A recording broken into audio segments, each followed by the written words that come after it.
Hello बच्चों, good morning. आज जो हमारा ये ऑनलाइन स्टडी जो चल रहा है इस समय, इसमें जो आज हमारा टॉपिक है वो इंग्लिश ग्रामर का है। अब तक आपने ग्रामर में डायरेक्ट से इनडायरेक्ट को स्टडी करा था। मैंने आपको जो वीडियो भेजी थी वो डायरेक्ट से इनडायरेक्ट की भेजी थी, ठीक है। तो डायरेक्ट नरेशन हम 10th में ही पढ़ चुके हैं, और यहाँ पर ही मैंने अप्रैल में, मई में और जो जुलाई में जो हमारी ऑनलाइन क्लासेस चल रही थी उसमें ही मैंने आपको पढ़ाया था। इधर क्लियर। लेकिन अब जो हम पढ़ेंगे बिल्कुल न्यू चैप्टर है। जो फर्स्ट ईयर के बच्चे हैं उनके लिए बिल्कुल न्यू है, लेकिन जो 12th के बच्चे हैं उन सब के लिए सेकेंडली है, यानी एक बार वो इसको 11th में स्टडी कर चुके हैं, ठीक है। तो आप थोड़ा ध्यान से देखेंगे, जो ये बच्चे पढ़ रहे हैं या मुझे सुन रहे हैं लाइव, तो वो इसको ठीक से स्टडी करेंगे और समझेंगे कि what is the chapter of the today. तो today's chapter is our that's synthesis. What is the name of our topic. आज हमारे टॉपिक का नाम क्या है? तो आज हमारा इंग्लिश ग्रामर में हमारा टॉपिक है 11th और 12th क्लास के लिए सिंथेसिस। तो what do you mean by synthesis? अगर मैं आपसे पूछूँ कि सिंथेसिस का मतलब क्या है हिंदी में, तो सिंथेसिस हाई स्कूल से जो बच्चे पास होकर के आए उनके लिए बिल्कुल न्यू चैप्टर है, लेकिन जो 12th में इस समय करंट में स्टडी कर रहे हैं उनके लिए ये पुराना चैप्टर है, तो वो आसानी से समझ सकते हैं। लेकिन 11th वाले बच्चे इस पर ध्यान देंगे, ठीक है। तो सिंथेसिस का मतलब होता है वाक्य संश्लेषण। अगर आपसे कोई हिंदी में पूछता है कि सिंथेसिस का हिंदी में मतलब क्या है, तो आप क्या बताएंगे? वाक्य संश्लेषण। इधर क्लियर। या हम साधारण भाषा में ये भी कह सकते हैं जोड़ना। आप भी समझते रहें, मुझे भी सुनते रहेंगे। यानी कि दो या दो से अधिक वाक्यों को जोड़कर एक साधारण वाक्य बनाना। इधर क्लियर। तो सिंथेसिस की डेफिनेशन हिंदी में क्या हुई? दो या दो से अधिक वाक्यों को जोड़कर एक साधारण वाक्य बनाना। इंग्लिश में क्या है? To combine 2 and more sentences into one sentence is called synthesis। इधर क्लियर। यानी कि हमें दो वाक्य मिलेंगे, 3 भी मिल सकते हैं। We will get 2 and more sentences, यानी 2 या 3 वाक्य भी मिल सकते हैं, और हमें उन दोनों या तीनों वाक्यों को एक साथ क्या करना है? कंबाइन करना है, यानी कि जोड़ना है, ठीक है। तो सबसे पहले हमने कौन सी बात को सीखा कि सिंथेसिस है क्या? तो क्या है सिंथेसिस?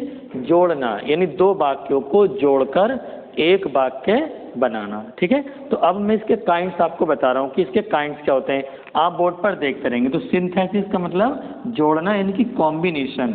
सिंथेसिस को हम दूसरे शब्दों में इंग्लिश में कह सकते हैं combination. Is it clear?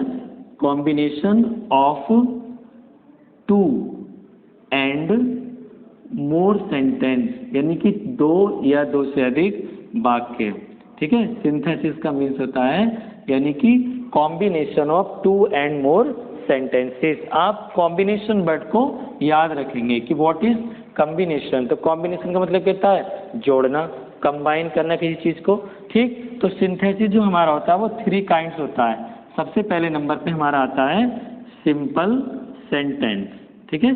Synthesis के काइंड्स मैं आपसे कल पूछूंगा ऑफलाइन क्लास में, तो आप मुझे रिप्लाई करेंगे कि सिंथेसिस के काइंड्स क्या हैं। तो पहले नंबर पे सिंथेसिस क्या है?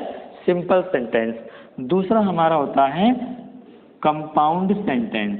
कौन सा होता है बच्चों? कंपाउंड सेंटेंस, ठीक। और कंपाउंड सेंटेंस। थर्ड हमारा होता है कॉम्प्लेक्स सेंटेंस, कॉम्प्लेक्स, ठीक है। तो हमारी 3 काइंड्स किसके हो गए? सिंथेसिस के। अब हम दोबारा इसको स्टडी कर सकते हैं कि how many kinds of synthesis. Relaxly पढ़िए कि सिंथेसिस कितने प्रकार का होता है। तो आप बताएंगे सिंथेसिस 3 प्रकार का होता है, simple sentence, compound sentence and complex sentence. इधर क्लियर। तो 3 काइंड्स मैंने आपको पढ़ाए। आज जो हमारा टॉपिक रहेगा, first of all we will study simple sentence, यानी सबसे पहले आज हम स्टडी करेंगे सिंपल सेंटेंस की, यानी सिंपल सेंटेंस को पढ़ेंगे। क्लियर। तो सबसे पहले सिंपल सेंटेंस की स्टडी करनी है। तो अब सिंपल क्या होता है? मैंने आपको स्टार्टिंग में बताया कि 2 या 2 से अधिक वाक्यों को जोड़कर एक साधारण वाक्य बनाना। क्लियर होगी बात? तो अब सिंपल सेंटेंस बनाना है। तो सिंपल को बनाने के लिए आज हम फर्स्ट रूल पढ़ेंगे। क्या था? By using, you can C on the board, by using a present participle participle, ठीक है। देखिए प्रेजेंट पार्टिसिपल, यानी सबसे पहले मैं आपको बता रहा हूँ कि सिंपल सेंटेंस को बनाने के लिए 7 रूल्स हमें दिए गए हैं। There are 7 rules to combine simple sentence, is that clear. तो फर्स्ट रूल आज हमारा क्या है, by using a present participle, यानी प्रेजेंट पार्टिसिपल क्या होता है, ठीक है।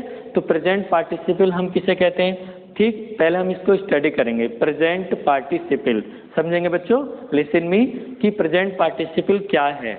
तो प्रेजेंट पार्टिसिपल में हम कैसे बनाते हैं, मैं आपको यहाँ पे बता रहा हूँ कि किसी भी दी हुई वर्ब की फर्स्ट फॉर्म में अगर हम आईएनजी ऐड कर दें, लिसन मी अगेन, यानी प्रेजेंट पार्टिसिपल कैसे बनाएंगे कि यदि हम वर्ब की फर्स्ट फॉर्म में आईएनजी जोड़ देते हैं तो वो बनता है हमारा प्रेजेंट पार्टिसिपल। और प्रेजेंट पार्टिसिपल का हिंदी में क्या अर्थ होगा, जैसे हम वर्ब को यूज करते हैं, ये वर्ब की नॉन फाइनेट फॉर्म्स हैं, वर्ब की नॉन फाइनेट फॉर्म्स, यानी कि क्रिया की अनंत क्रियाएं हैं ये, जैसे 3 होती हैं, पार्टिसिपल, इन्फिनिटिव और जीरेंड। तो आज हम यहाँ पर प्रेजेंट पार्टिसिपल को स्टडी कर रहे हैं। तो प्रेजेंट पार्टिसिपल कैसे बनाते हैं, वर्ब की फर्स्ट फॉर्म में आईएनजी लगाकर, और इसका हिंदी में अर्थ आता है कर, ठीक है, कर या हुए। जैसे मैंने आपको उदाहरण दिया आकर, ठीक है, आना, तो आने में हम आईएनजी लगाएंगे कब में, तो हिंदी में अर्थ क्या आएगा, आकर, जाकर, पढ़कर, खाकर, पीकर, बैठकर, देखकर। तो जितने कर आता है हिंदी में, दैट्स प्रेजेंट पार्टिसिपल। नेक्स्ट हमारा आता है हुए, जैसे जाते हुए, आते हुए, बैठते हुए, पढ़ते हुए।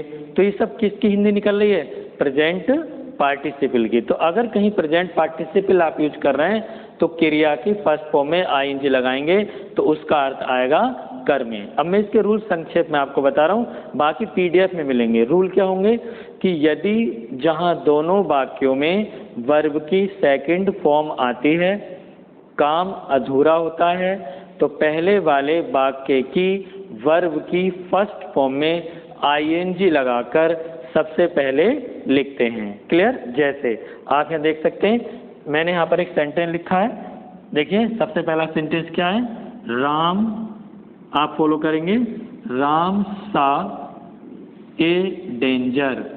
आप ध्यान से देखते रहिए, आपको अच्छा लगेगा। Ram saw a danger, he ran away, he ran away. Is it clear. Bracket में लिखा है बच्चों सिंपल, इस तरह आपके एग्जाम में लिखा हुआ आएगा। आप सोच रहे होंगे यानी एग्जाम में किस तरह लिखा रहेगा, राम सा ए डेंजर, ठीक है, फुल स्टॉप, सेकंड सेंटेंस ही रेन अवे, और ब्रैकेट में लिखा है सिंपल। इसका मतलब क्या हुआ कि इन दोनों सेंटेंसों को जोड़ करके हमें क्या बनाना है, सिंपल बनाना है। क्लियर। अब सिंपल बनाने के लिए मैंने आपको प्रेजेंट पार्टिसिपल के द्वारा बनाना बताया है। तो अब मैंने रूल बताया था, देखो 2 सेंटेंस हैं, तो पहले सेंटेंस में बताइए वर्ब क्या है हमारी, सा, और सा कौन सी फॉर्म है वर्ब की, सेकंड। यू कैन सी की सेकंड फॉर्म क्या होती है, सा। रन, रन कौन सी फॉर्म है वर्ब की, सेकंड फॉर्म। क्लियर। आपको अच्छा लग रहा होगा। आप जितना आगे को बढ़ते जाएंगे you will be interested in this chapter. तो ये सा क्या है, सी की सेकंड फॉर्म है, और रन भी, रेन किसकी फॉर्म है, रेन, रन की सेकंड फॉर्म। तो दोनों सेंटेंसों में वर्ब की कौन सी फॉर्म आ गई, सेकंड फॉर्म, ठीक है। ये मैंने आपको बताया था, जहां दोनों वाक्यों में वर्ब की सेकंड फॉर्म होती है, कार्य अधूरा होता है, तो हम पहले वाले वाक्य की वर्ब की फर्स्ट फॉर्म को प्रेजेंट पार्टिसिपल के रूप में यूज करते हैं। इसकी हिंदी में अर्थ हुआ, राम ने खतरा देखा, वह भाग गया। क्या अर्थ हुआ, राम ने एक खतरा देखा, वह भाग गया। अब हमें इसे एक में बताना है, किसमें बताना है, एक सेंटेंस में। सपोज करो, राम ने खतरा देखा, वह भाग गया। हमने 2 बार बात कही, अब इस बात को एक बार में कहना है मुझे। किस तरह कहेंगे, खतरा देखकर राम भाग गया। Is it clear. 2 सेंटेंस थे। जैसे आपने कहा कि लड़कों ने शोर सुना, वे जाग गए, लड़कों ने शोर सुना, वे जाग गए। इसको एक सेंटेंस में कंबाइन करो, शोर सुनकर लड़के जाग गए, तो एक सेंटेंस हो गया, एक ही सब्जेक्ट रहा। तो इसको बनाने के लिए भी हम यहाँ पे देखेंगे। सबसे पहले क्या करेंगे, देखो रूल मैं आपको शॉर्टली यहाँ पे लिख रहा हूँ। रूल में सबसे पहले वर्ब की फर्स्ट फॉर्म में आईएनजी, ये आपके लिए हेल्प करेगा।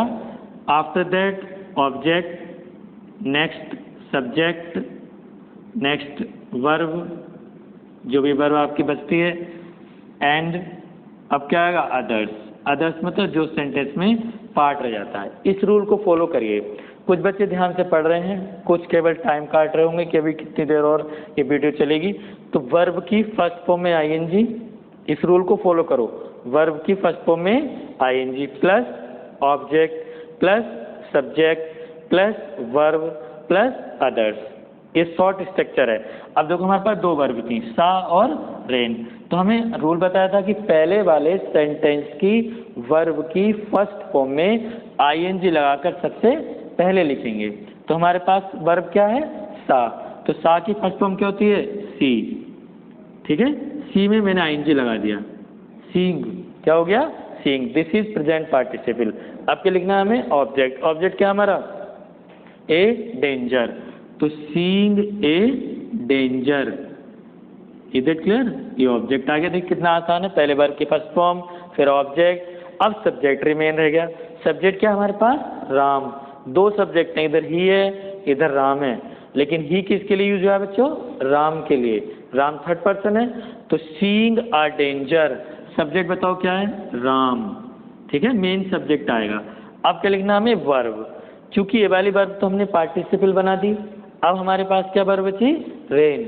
ठीक है, क्या सेंटेंस हो गया, Ram rain away. Clear, full stop. अब आपके टू सेंटेंस को मैंने कंबाइन कर दिया, seeing a danger Ram rain away. ये दो सेंटेंस थे, Ram Sai danger he ran away. इसको मैंने एक कर दिया, seeing a danger Ram rain away. खतरा देखकर राम भाग गया। क्लियर। अब हम नेक्स्ट हमारा पार्टिसिपल आता है past participle. You can C, shortly में पढ़ा रहा हूँ, पास्ट पार्टिसिपल।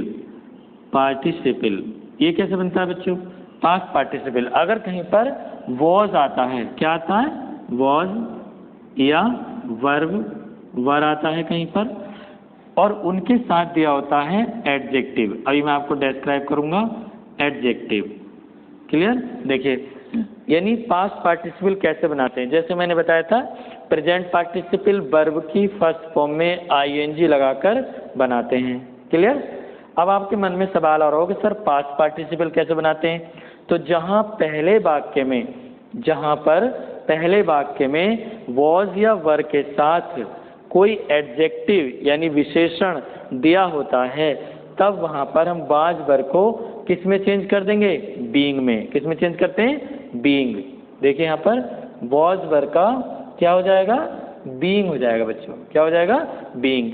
अब बी माने क्या होता है, होना। बी की हिंदी क्या होती है, होना। ये हमारी पहली वर्ब है। तो बी में अगर हम आईएनजी लगाएंगे, तो मैंने आपको बताया था कि आईएनजी लगाने के बाद उसका अर्थ कर में आएगा। तो बी माने होना, आईएनजी लगा दो तो क्या हो जाएगा, होकर। क्या हो जाएगा, होकर। ठीक है। जैसे मैं यहाँ पर सेंटेंस लिख दूँ, सपोज करिए मैं गोपाल के ऊपर लिख देता हूँ sentence.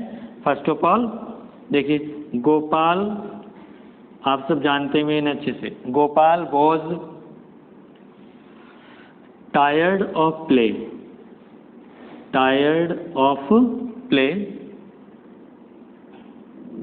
Play stop. He sat down, he sat down to rest. ठीक, यू कैन सी, यानी Gopal was tired of play, Gopal खेल से थक गया था। ठीक है।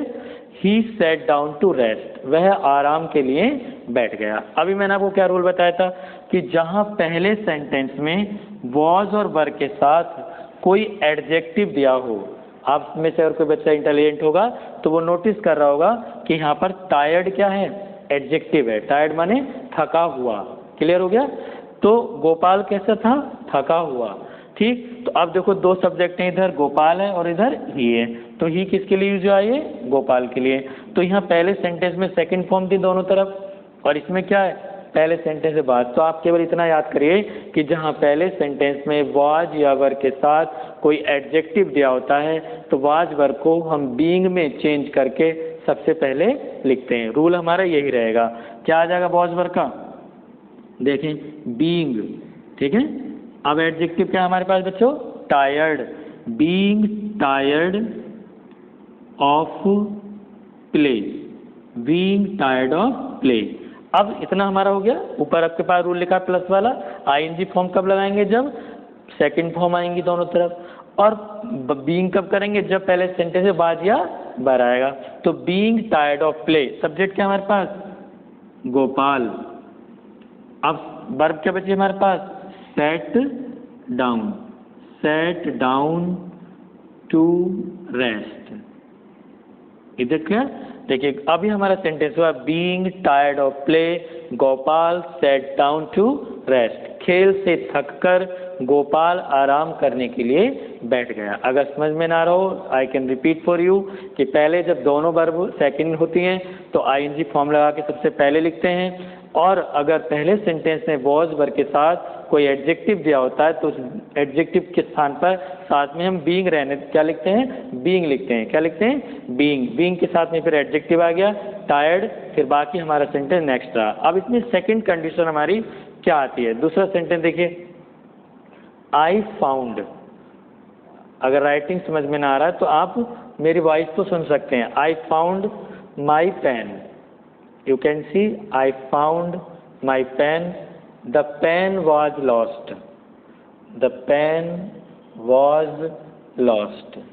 अब आप देख के बताइए बच्चों, डिफरेंस करिए, what is the difference between the both sentence। यहाँ पर फर्स्ट सेंटेंस में was के साथ एडजेक्टिव था इसलिए मैंने यहाँ पर being कर दिया, बट इस सेंटेंस में जो was है वो कहाँ है, सेकंड सेंटेंस में। लेकिन हम वो वाला रूल अब नहीं लगाएंगे कि आपने देखा कि वॉज वर्ब तो दिया ही, बीइंग ही कर देंगे, लेकिन here is know being. Clear? क्योंकि जब सेंटेंस में अर्थ चेंज हो रहा है इधर, तो अब इसका हिंदी में मीनिंग क्या हुआ, I found my pen, the pen was lost. मैंने पेन ढूंढा, पेन खोया हुआ था। तो अब इसमें बताइए, इसमें तो एडजेक्टिव पहले से दे रखा है। क्या है एडजेक्टिव इसमें, लॉस्ट, वर्ब की थर्ड फॉर्म है।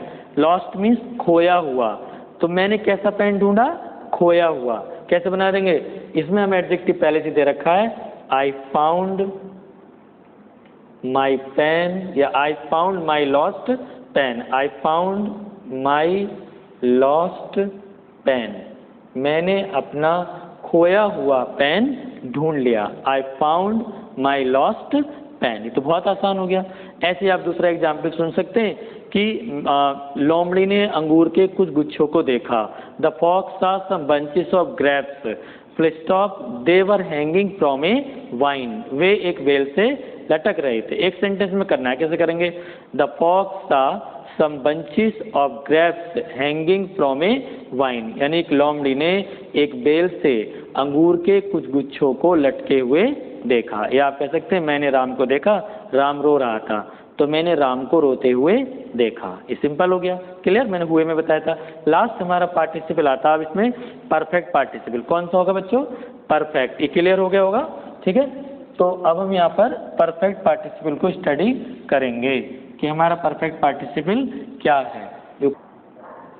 अब हमारा थर्ड पार्टिसिपल बच्चों आता है इसमें, बस 5 मिनट और। परफेक्ट पार्टिसिपल, परफेक्ट पार्टिसिपल, ठीक है, परफेक्ट पार्टिसिपल। अभी मैं आपको फिर बता दूं इन 1 मिनट कि हमने आज सिंथेसिस में सिंपल सेंटेंस के फर्स्ट रूल को स्टडी कर रहे हैं। क्लियर? फर्स्ट रूल में आज हमने प्रेजेंट पार्टिसिपल को पढ़ा, ठीक। दूसरा मैंने आपको पास्ट पार्टिसिपल पढ़ाया, और अब मैं आपको पढ़ा रहा हूँ परफेक्ट पार्टिसिपल। तो ये पार्टिसिपल मैंने पहले बता दिया था क्या होती हैं, non finite forms of the verb, क्रिया की अनंत दशाएं। Is that clear? तो आज हमारा पार्टिसिपल कितने प्रकार के होते हैं, 3। पहला आपसे कोई पूछे कि बताओ बच्चों, आपको राजवीर जी पढ़ा रहे थे कि पार्टिसिपल कितने प्रकार के होते हैं, तो आप बताओगे 3। फर्स्ट क्या होगा, प्रेजेंट पार्टिसिपल, दूसरा पास्ट पार्टिसिपल, और तीसरा परफेक्ट पार्टिसिपल। तो आज हमारा यहाँ पर थर्ड क्या है, परफेक्ट पार्टिसिपल। फिर हम इसको क्यों पढ़ रहे हैं बच्चों? हम सिंथेसिस में सिंपल यानी 2 सेंटेंसों को जोड़कर एक सेंटेंस बना रहे हैं। उसके लिए आपको आज हम तीसरा रूल फिर बता रहे हैं। फर्स्ट में क्या था? Perfect participle. ये कहाँ बनता है? देखिए इधर, जैसे यानी सीता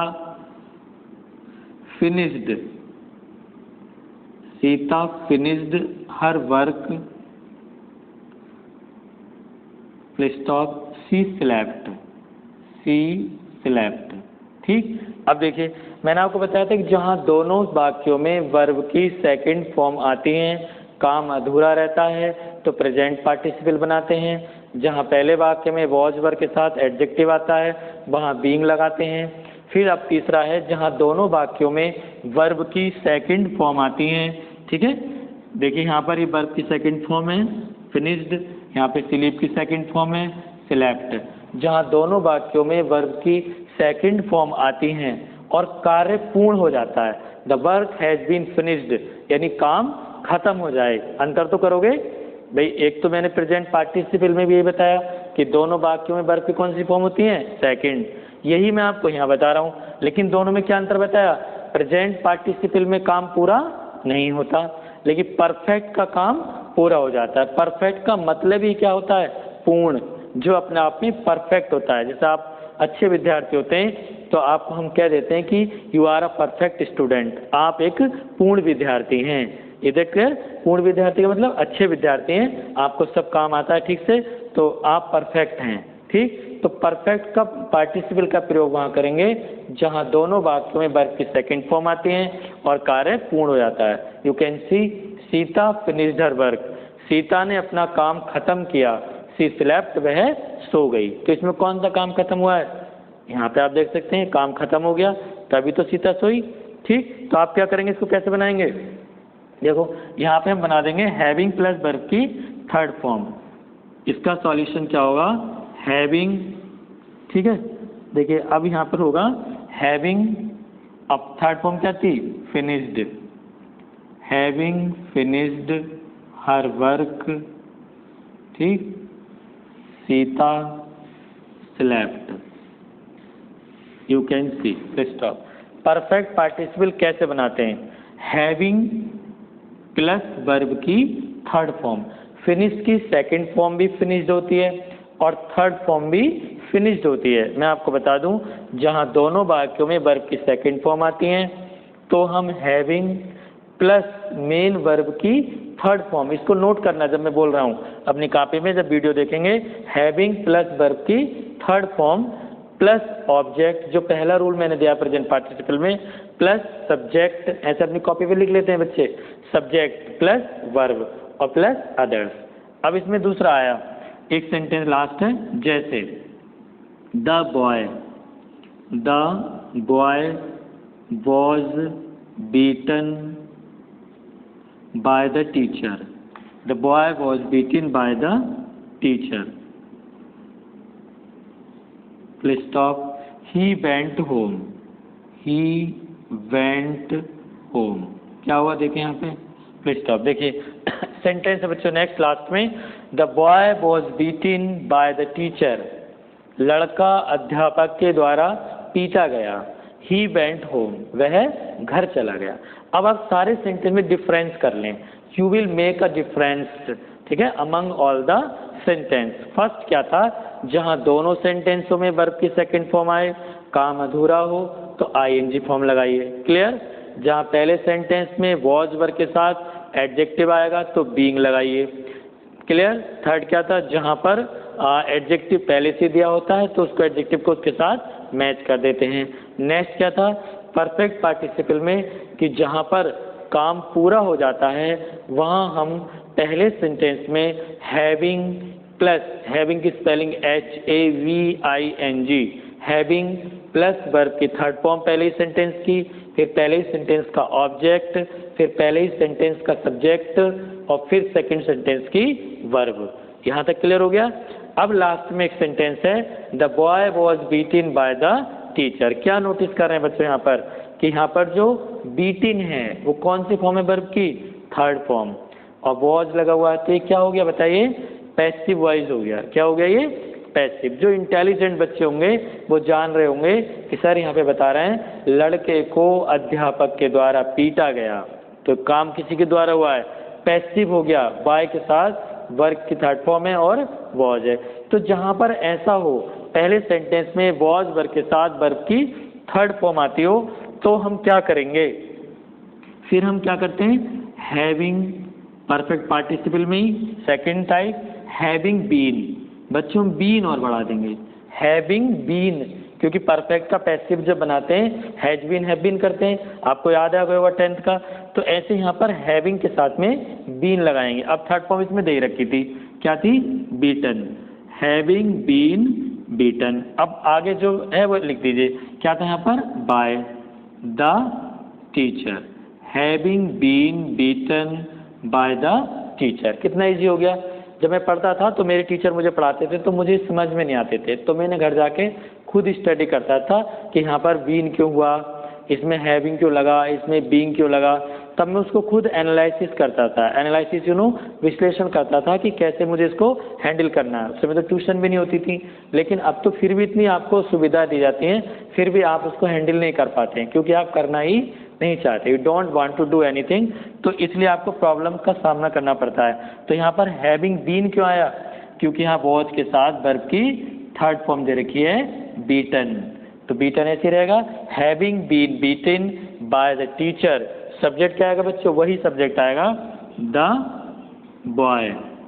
अब क्या बच्चा बाद में, बेंट, नेक्स्ट क्या बच्चा, होम, ठीक, फुल स्टॉप। एट लास्ट क्या हो गया ये, having been beaten by the teacher the boy went home, अध्यापक से पिटकर लड़का घर चला गया। क्लियर। तो आज मैंने आपको, today I have studied you about synthesis, the kinds of synthesis. First of all there are 3 kinds of synthesis, first simple sentence, second compound sentence and third complex sentence. और फिर तीनों को मैंने, I have described you 3 sentences, 3 kinds of sentence by using a participle. Participles are 3 kinds, present participle, past participle and perfect participle. I have showed all the examples of 3 participle. इसकी exercise आपको कल PDF में मिल जाएगी। Next turn पे हम infinitive से जुड़ेंगे और आप सभी मुझसे जुड़े रहेंगे और इसको स्टडी करेंगे। फिर भी कोई दिक्कत आती है तो आप मुझे कमेंट कर देंगे या कॉल कर लेंगे। Thank you.